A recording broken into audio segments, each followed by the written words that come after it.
Should I switch my digital single lens reflex camera for the mirrorless one? That is one of the most asked questions that I've received since the last video that I shared, which was highlighting the differences between the digital single lens reflex cameras and the mirrorless cameras.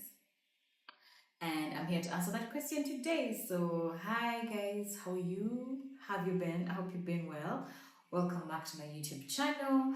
And today we're going to delve deep into all the questions that you asked about the transition from DSLR cameras, which I'm going to be calling the digital single lens reflex cameras, and the mirrorless cameras.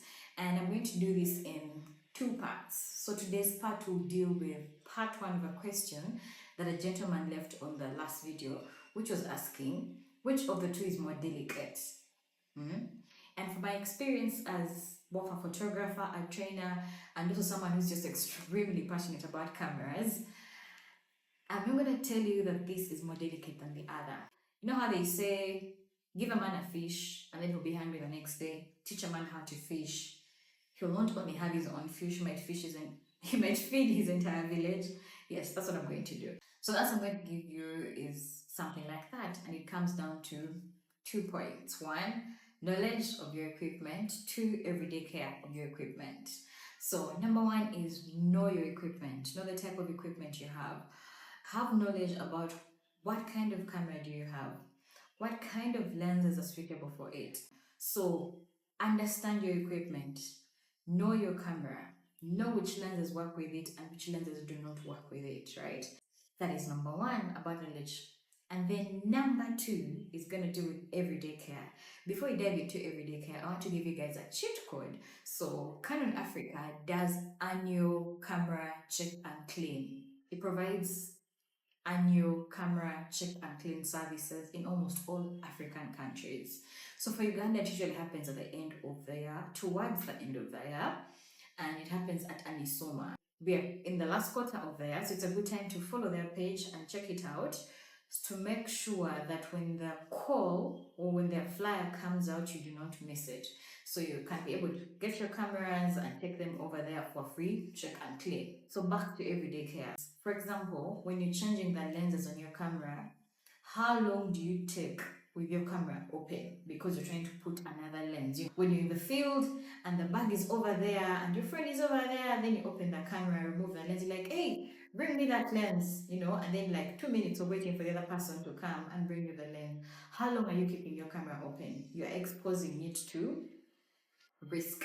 And if you live in Uganda, there's dust flying around, that is risk number 1. But also everyday accidents. Even yourself, for example, you are using either lotion or Vaseline or oils, whatever it is you're using every day, you're eating food and your fingers at any one point have some sort of residue on them.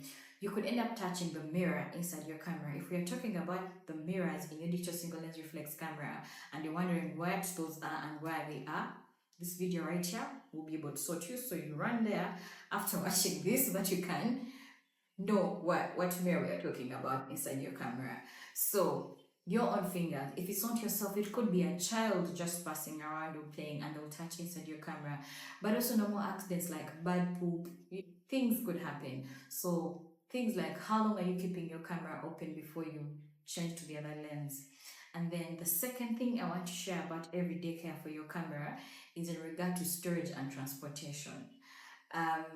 Trust me, especially if you are a photographer trying to build a career like in Uganda, where it's a landlocked country, so everything is being shipped in like crazy prices, it's very easy to decide and say, oh, I'm going to spend money on a camera bag, I'm going to get my equipment and carry them in my backpack. It may take 2 years, it may take 3 years, but you're surely going to pay the price for not carrying your equipment in the right bag.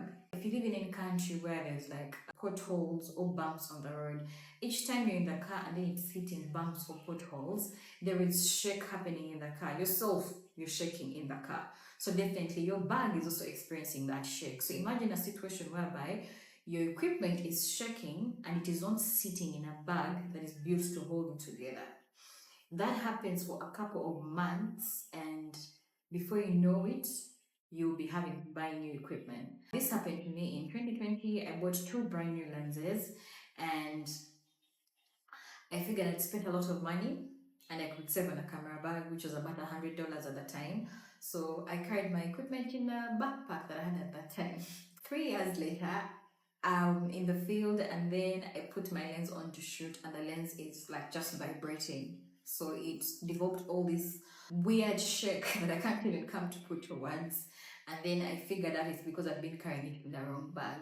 And fast forward this year, I have had to spend more money both to replace the camera lenses and also to buy the right bag. So before you think about saving that $50, that $100, know that you could lose way much more money by simply carrying your equipment in the wrong bag. So which one is more delicate? I say, why not learn how to take care of your equipment, whether it's a digital single lens reflex camera or the mirrorless camera. Know your equipment, everyday care. See you in part 2, where I'm going to be addressing the second part of this gentleman's question, where he asked if he should ditch his 5D Mark IV for a mirrorless camera. Ciao.